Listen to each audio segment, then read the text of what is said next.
gustong makipagkita sa akin. Para maset ko yung schedule ko ba ng mga lakad ko. Uy, nasaan ako? Yun kasi ang plano namin before. Pero okay lang naman kasi busy rin talaga ako.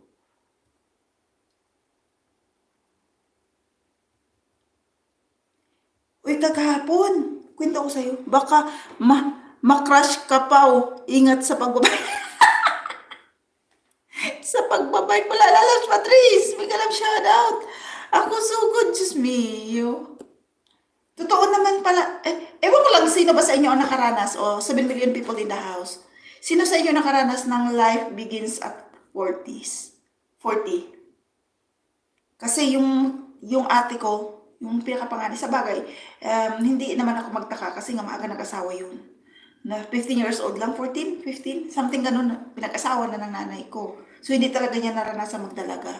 So, nung naano siya, nag-start talaga siya ng as in.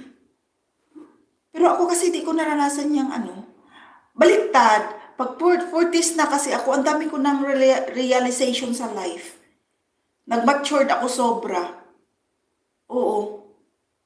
Kaya ninong pa, no wonder. Sabagay ako, di naman din ako, 2021 ako nag-asawa eh. Wala pa akong 4 year pa kayanin. Ay, yan tayo mayor eh. Mami Mel, may kalam shoutout. Ayan. Kasi sabi ko lang si Mami Mel, andyan na agad. Tusok.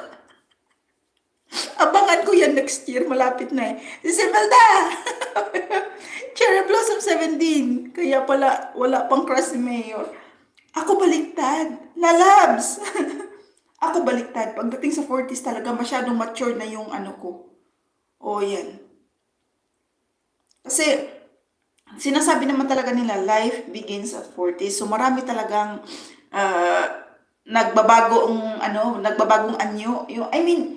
Yung feeling mo na, sabi nga, diba, edad lang naman ang numbers lang na, is a matter of numbers lang naman yun lang naman yung nagdadagdag. Pero yung feelings mo, same pa rin as teenager. Kaya lang, sino pang nandyan? Kaya pa sa akong book malandi masyado, 40 pa ba si Botchok, lipas na. Overdue na overdue na yung si Botchok. Buti na lang wala si Botchok, sasabihin na overdue. Lumalan na si Sir Botchok. Lumalan, di ba? Overdue na yun. 80 na kaya, doble lang. Oo. Ganun ba yun? Diyos ko. Hindi, isip na lang nun. Wala ba si Botchok? Overdue na, hindi na. Pero totoo talaga. Tapos sa physical na naman daw, pagdating doon ng 40s, doon masyadong active. Baliktad niya ako. Hindi naman. Sabi nila, pagdating na ng 40s, nandan daw yung mga ergs ng, alam niyo na, yung ibig ko sabihin, pero ako wala. Baliktad niya ang aking hindi pa rin nagpapatuloy. Ayaw mo bigyan ng ayaw mo nang bigyan ng sabi ko sa iyo, i-challenge natin. Challenge natin. Bigyan natin ng 20,000, magpapatuloy. Sa kinatuhod ni, malamang mami, ubo na lang matigas doon. Sabi na walang iya kaya ako i-chismis niyo. Di ba kasabihin na ubuo na lang daw ang matigas. Last yun na yan.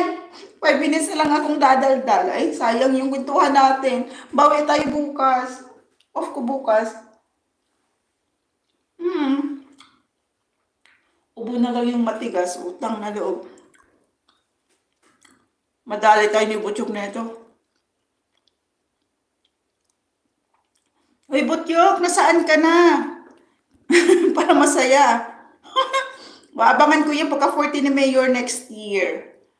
Ayan, yung mga 40s dyan, aminin nyo na. Ako kasi baliktad.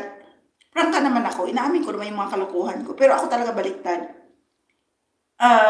Parang, in-enjoy ko na lahat mula nung 30 pala. Sa 30 pa lang, in-enjoy ko na lahat.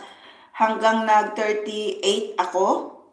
Then, nung nalipat ako dito, wala na. Nag-start na mag-mature isip ko. Ulo na lang.